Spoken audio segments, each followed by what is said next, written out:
Bonjour, dans cette vidéo on parle de la statique plane. Alors, si on suppose que le problème est plan et que notre plan d'étude est le plan XY, alors le torseur statique ou torseur des efforts transmissibles ne contiendra que trois composantes. Pour la résultante, on gardera seulement la composante X et la composante Y. Pour la composante Z, elle est ignorée ou annulée. Pour le moment, on ne parlera que de la composante N. Les deux autres moments seront ignorés ou annulés.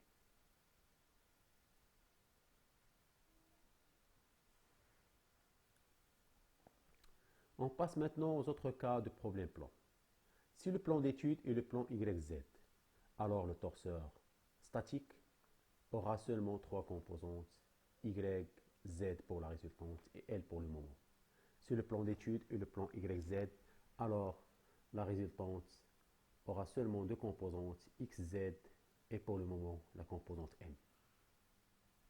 On passe maintenant au torseur statique de quelques liaisons. On parle dans notre exemple de la liaison pivot, la liaison rotule, la liaison pivot glissant et la liaison glissière. On commence par la liaison pivot. Le torseur statique de cette liaison pivot, il a cinq composantes.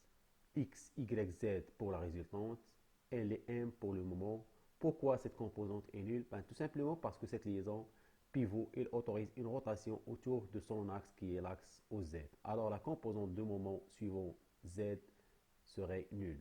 Ce torseur est vrai en tout point de l'axe et dans n'importe quelle base à condition que la base contienne Z. Pour déterminer le torseur de cette liaison dans le plan, ici le plan est XY, alors je prends ce torseur spatial et j'ignore les trois composantes Z, L, M et je garde le reste. Alors le torseur n'a que deux composantes X, Y, le reste c'est nul. Si on veut de même pour le cas de plan YZ, le torseur de cette liaison pivot, donc je prends le torseur dans le cas spatial, j'ignore les trois composantes et je garde le reste. Et voilà le torseur de cette liaison dans le cas plan YZ. Si on veut de même ce torseur de cette liaison dans le cas plan XZ, on prend le torseur spatial, on ignore les trois composantes et je garde le reste. Et voilà le torseur statique plan de cette liaison pivot.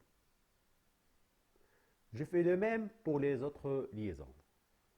Pour la liaison rotule, le torseur statique spatial est le suivant. Et pour le cas plan, vous avez les trois cas du plan XY, le plan YZ et le plan XZ. De même pour la liaison pivot glissant, il a un torseur spatial et trois cas possibles de torseur dans le plan, selon l'hypothèse. Et pour la liaison glissière, de même, un torseur spatial et des torseurs plans selon le plan d'étude.